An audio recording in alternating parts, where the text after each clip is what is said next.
সাহিত্যের ইতিকথা চ্যানেলে সকল দর্শক ও শ্রোতাদের জানাই আন্তরিক অভিনন্দন ও শুভেচ্ছা। প্রিয় একাদশ শ্রেণীর ছাত্রছাত্রীরা, তোমরা যেহেতু নতুন পাঠ্যক্রম অনুসারে এই প্রথম সেমিস্টার ওয়ানে পরীক্ষা দেবে, সেখানে এমসিকিউ প্রশ্ন আসবে 1 নম্বরের প্রথম সেমিস্টারটা। তা তোমাদের বাংলায় অন্তর্ভুক্ত করা হয়েছে পুঁই মাছা গল্পটি মূল পাঠ, তার ব্যাখ্যা সহ আলোচনা এবং 1 থেকে 50টি এমসিকিউ আলোচনা করেছি। আজকে সেই 50টির পর থেকে 51 থেকে 100টি প্রশ্নোত্তর আলোচনা করব। 51 নম্বর প্রশ্ন, পিতা পুত্রী কোথা থেকে বাহির হয়ে গেল? উত্তর, সম্মুখের দরজা দিয়ে। 52, মুখুজ্জে বাড়ির ছোট খুকির নাম কি? উত্তর, দুর্গা। 53, দুর্গা আসিয়া কি বলেছিল? দুর্গা আসিয়া বলেছিল খুড়িমা অর্থাৎ অন্নপূর্ণাকে ডেকে নিয়ে যেতে এসেছিল, নবান্নটা মাপবে ও ইতুর ঘটগুলো বার করে দেবে। 54, দুর্গা আসার আগে অন্নপূর্ণা কি করছিল? উত্তর, অন্নপূর্ণা স্নান করে কাপড় ছাড়িয়া উনুন ধরাইবার জোগাড় করছিল।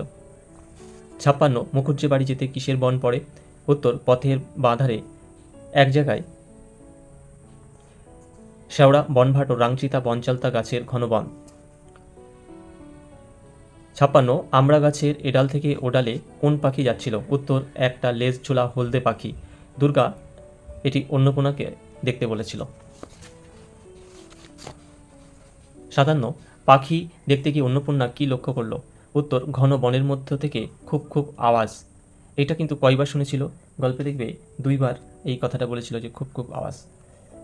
58, অন্নপূর্ণা বাড়ি ফিরে কি দেখেছিল? উত্তর, খেন্তি উঠানের রোদ্রে বসে তেলের বাটি সামনে নিয়ে খোপা খুলছিল। 59, সহায় হরি ঘাড়ে করে কি এনেছিল? উত্তর, 15, খেয়াল রাখবে 15 সের ভারী একটা মেটে আলু। 60, সহায় হরিকে কে মেটে আলু আনতে বলেছিল? উত্তর, ও পাড়ার ময়সা চৌকিদার। 61, সহায় হরি কোন বন থেকে মেটে আলু তুলে এনেছিল? বরস ও তার বন থেকে। 62, খেন্তি কখন স্নান সেরে ফিরল? উত্তর, আধ ঘন্টা পরে স্নান সেরে ফিরল। 63, খেন্তি ড্যাশ মেটে আলু দেখল? 8 চোখে। ড্যাশ ভাবে উঠানের আলনায় মনোযোগ দিয়ে কাপড় মেলছিল? নিরীহ মুখে। 64, ক্ষিপ্র দৃষ্টিতে খেন্তি বাড়ির সামনে কোন দিকে চেয়েছিল? বাঁশঝাড়। 65, কারা চৌকিদার এনে ধরিয়ে দেবে? গোসাইরা। 66, 2-3 দিন পর খেন্তি মাকে কি দেখিয়েছিল? একটু বড়, তবে এর মধ্যে থেকে অনেক প্রশ্নই পেয়ে যাবে। ধুলামাটি মাখা হাতে খেন্তি, তাহলে খেন্তি কোন হাতে? ধুলামাটি মাখা হাতে। কে?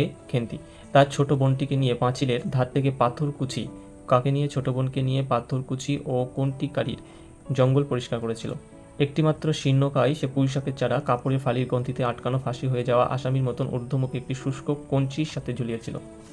এই যে কটা দাগ দিলাম, এগুলোই তোমার এমসিকিউতে বিশেষ সহযোগিতা করবে। 67, পুঁইমাচা কখন পুঁততে হয়? এই পুঁই চারা কখন পুঁততে হয়? উত্তর, বর্ষাকালে। 68, সহায় হরি 2 মেয়ে রোদের জন্য কোথায় দাঁড়িয়েছিল? কাঁঠাল তলায়। 59, খেন্তি কোথা থেকে গোবর এনেছিল? উত্তর, মুখুজ্জে বাড়ি হতে। 70, খেন্তির মুখ ড্যাশ হয়ে উঠেছে? উত্তর, সুশ্রী। 71, খেন্তির জামাটা কোথা থেকে আনা?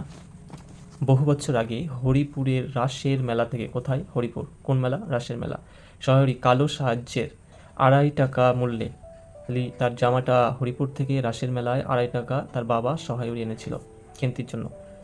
এখানে দেখবে 4টে প্রশ্ন পেয়ে যাচ্ছি। 72, জামাটা কোথায় থাকতো? খেন্তির ভাঙা টিনের তোরঙ্গের মধ্যে। 73, পৌষ সংক্রান্তি বা দিনে অন্নপূর্ণা কি করছিল? অন্নপূর্ণা একটা কাশিতে চালের গুঁড়া ও ময়দা গুঁড়া দিয়া চটকাচ্ছিল, একটা ছোট বাটিতে 1 বাটি তেল নিয়ে। চালের গুঁড়া ও ময়দা ও গুড় দিয়া, চালের গুঁড়া, ময়দা আর গুড় দিয়ে 3টি জিনিস। খেন্তি কুড়ুনির নিচে একটা কলার পাতা ফেলে 1 থাল নারকেল করছিল। তারপরে হচ্ছে 74, অন্নপূর্ণা কেন খেন্তিকে সঙ্গে নিতে চায়নি? কারণ খেন্তি যেখানে সেখানে বসে বনে বাদারে ঘুরিয়া বেড়ায়, তার কাপড় চোপড় স্বাস্থ্যসম্মত বা সূচি নয়। 75, ময়দার গোলা কে চেয়েছিল? ছোট মেয়ে রাধা। তাহলে খেন্তির ছোট বোনের নাম কি? রাধা। অন্নপূর্ণা হাতের 5 আঙুল দিয়ে একটা ক্ষুদ্র মুদ্রা দিলেন, মানে 1 ফোঁটা হিসেবে দিয়ে এরকমভাবে দিলেন।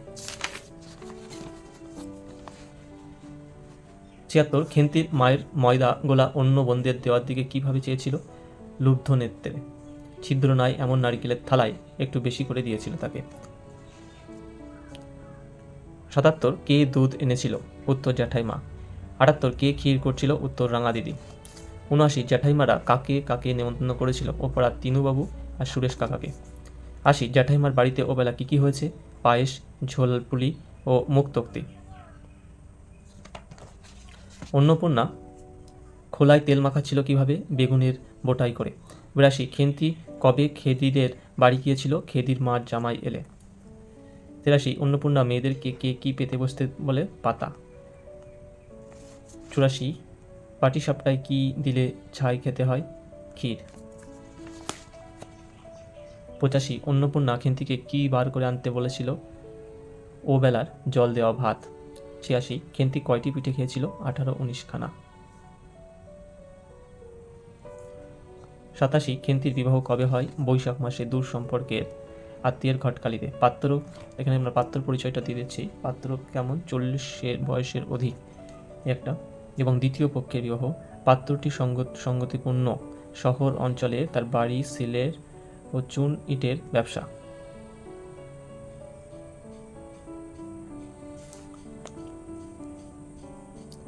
88 বেহারারা বরের পালকি কোথায় নামালো? উত্তর আমলকি তলায়। এখানে কি সঙ্গতিপূর্ণ? যে বাড়ি সিলেট চুন ও ইটের ব্যবসা। 40 অধিক বয়স।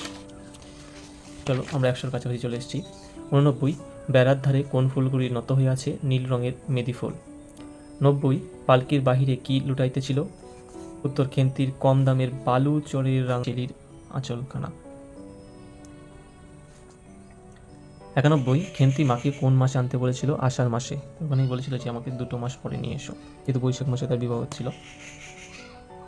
প্রিয় ছাত্রছাত্রীরা, সাহিত্য ইতিকথা চ্যানেলকে সাবস্ক্রাইব করে দিয়ে আমাকে ইয়েতে সহযোগিতা করবে। চ্যানেলের সমস্ত আলোচনাগুলো দেখবে, সেখানে বাংলা সাহিত্যের সমস্ত দিক আলোচনা করেছি, ব্যাকরণ, গদ্য, কবিতা প্রভৃতি। এছাড়া অন্যান্য বিষয়েও আগামীতে আলোচনা করব এই চ্যানেলের মধ্যে।